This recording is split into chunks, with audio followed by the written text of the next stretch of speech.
امیر ریاست محترم وزیر اعظم اسلامی جمہوریہ پاکستان عمران خان نے قوم سے وعدہ کیا تھا کہ وہ سبز پاسپورٹ کی عزت کرائیں گے، لیکن پاکستان تحریک انصاف کے دور حکومت میں سبز پاسپورٹ مسلسل تنزلی کا شکار ہوا ہے۔ ایک بار پھر صومالیہ نے پاکستان کو پیچھے چھوڑ دیا ہے۔ پاکستان خانہ جنگی اور سفارتی تنہائی کے شکار ممالک سے بھی نچلے درجے پر چلا گیا ہے۔ لندن کی ایک فرم ہینلے اینڈ پارٹنرز نے ایک پاسپورٹس کی رینکنگ جاری کر دی ہے۔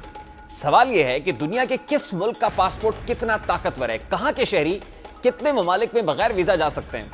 پاسپورٹ رینکنگ کا طریقہ کار کیا ہے، پاسپورٹ کی رینکنگ میں پاکستان کس نمبر پر ہے، اس حوالے سے پاسپورٹ انڈیکس میں رینکنگ کی بنیاد پر ویزا فری انٹری ہوتی ہے، یعنی جس ملک کے پاسپورٹ پر جتنے زیادہ ممالک یا علاقوں میں بغیر ویزا داخلے، ویزا آن ارائیول، وزٹرز پرمٹ یا الیکٹرانک ٹریول اتھارٹی کی سہولت میسر ہو، وہ پہلے نمبر پر آتا ہے۔ اس فہرست میں تقریباً تمام ہی ممالک میں پاکستان سے آگے دکھا۔ بھارت کا پاسپورٹ رینکنگ میں 83ویں نمبر پر ہے، بنگلہ دیش 103ویں نمبر پر ہے، جبکہ پاکستان فہرست میں نیچے سے چوتھے نمبر پر ہے، جو عمران خان صاحب کے ایک اور کلیم پر سوال کا نشان ہے۔